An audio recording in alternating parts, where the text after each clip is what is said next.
Jesus just sees an opportunity to demonstrate that if he wants to, he will. If he wants to, he can do what he pleases. The disciples, who are always reflecting not only the thoughts of their day, but also the day and time of today, asked Jesus the common question that we ask today when trouble wrought someone's life: who sinned? They asked Jesus, who is it that sinned, this man or his parents? They also reflect the ideas and the thoughts of the day of Job, when Job was vexed and hidden with all manner of sickness and diseases, as his friends were trying to comfort him. They sat there and they said, Job, tell us the real secret. Tell us the real sin. Tell us the real issue of what you have. As they were commiserating, they tried to comfort Job by trying to let him know that it's because of the unconfessed sin in your life that you're going through what you're going through. Job tells us the truth. You must understand that the only person I have to ask and answer to is God. If you don't know, keep living. If you don't know, keep living. Regarding life, things can be sweet one day and sour the next. But Jesus said, this man's sin, nor his parents are responsible for this man's life and how he is today. Jesus says this man is in the condition that he's in because God needs to work out his glory in this man's life. Jesus says, this man is in this condition today because I am who I am. And today, I have to work the things that God has sent me to work. And so that you know who I am, a miracle is about to take place in this man's life. You see, Jesus is just going to make something happen because of who he is. He is a miracle worker. Jesus says, as long as I am in the world, I am the light of the world. And if I want to, I will. He says, I must work the works of him who sent me while it is day. Now, if we look at the condition of this man, we will find that he is a beggar. He is not the top of his class. He is not some resolute doctor. He is simply a man they find passing along on the highway begging. He has never seen sunlight. He has never seen the face of his parents. He doesn't know what a flower looks like. Those are words or smells, but he cannot see. He is sightless.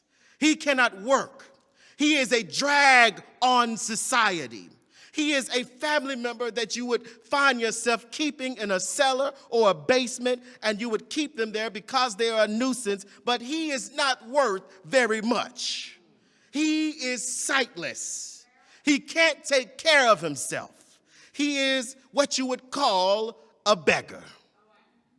So somehow he meanders along to passersby in the highway so he can beg because of his blindness. He begs for his survival. He begs for his sustenance. He begs for every crumb and every morsel, and yet you don't even hear him complaining because he doesn't know that life can be any better than what it is. See, some of you have meandered in the church this morning. I'll say it again. Some of you have meandered in the church this morning. You're not complaining, but you're also not asking God for anything. You're feeling just like this blind man, like you have no control of your life, like you're just on a roller coaster, and every time you get off, you're right back in the same place that you got on. a life where you're not making any progress. You're just subject to life circumstances, waiting for the next crisis so you can beg to get through tough times. Many of you came in today broken, rejected, depressed, hurt, disappointed, anxious, burdened down by the circumstances of life and its problems. Some of you may even think like this blind man, constantly living a life dependent on other people. Always seeing your life with some insufficiency, not ever having enough, always falling short, and never fully being able to see the goodness of life down the road. If you are like this blind man, and I've come to believe that you were born a certain way, you were born to work a dead-end job. You were born to be in a marriage where you never have any help. You were born to never have any children. You were born to be sick and have pain ravish your body. You were born to have a gene to make you dependent on alcohol and drugs. You were born to be poor. You were born to be single for the rest of your life. You were born to be a follower. You were born to live a life of addiction. You were born to be promiscuous. Your life is filled with so many disappointments, you think you're born that way. And you too, like this blind man, have learned to accept life's disappointments. So you won't complain, but you won't pray. That's why many of you today don't have a prayer life.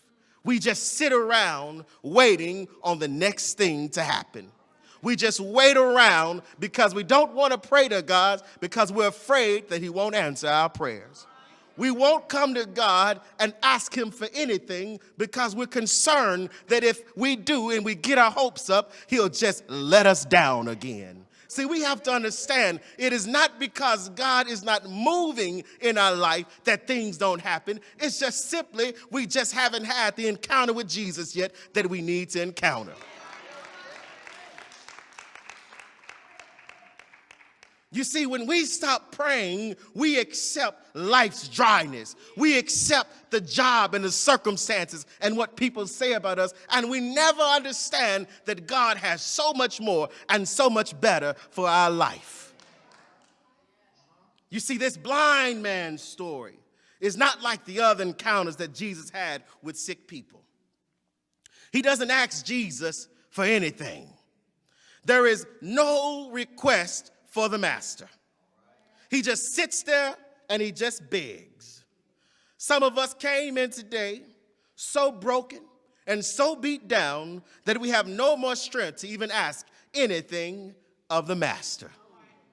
You see, other folk who encountered Jesus, unlike the blind man, they knew something was wrong in their life. You see, he wasn't like the 10 lepers who yelled out to Jesus. He's not like the other blind man, Bartimaeus, who said, "Jesus, son of David, have mercy on me."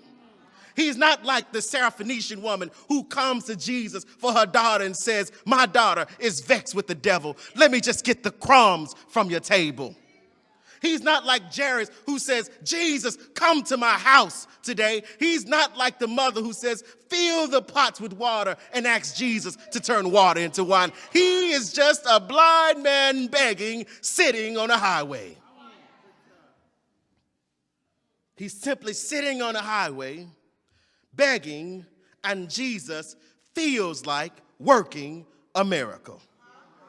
How many of you today would want to encounter Jesus when he feels like working a miracle? See, you may have come in here with some dead hopes and some dead dreams and given up on the things that you really wanted in life. But if you know Jesus, you don't have to worry about your feelings or your shortcomings or your mistakes or your history. All you have to do is be like that blind man and just stand in the way and just wait on Jesus. If you stand on the way and wait on Jesus, there is no way that Jesus will not work out your life circumstances and situation because Jesus is a miracle worker.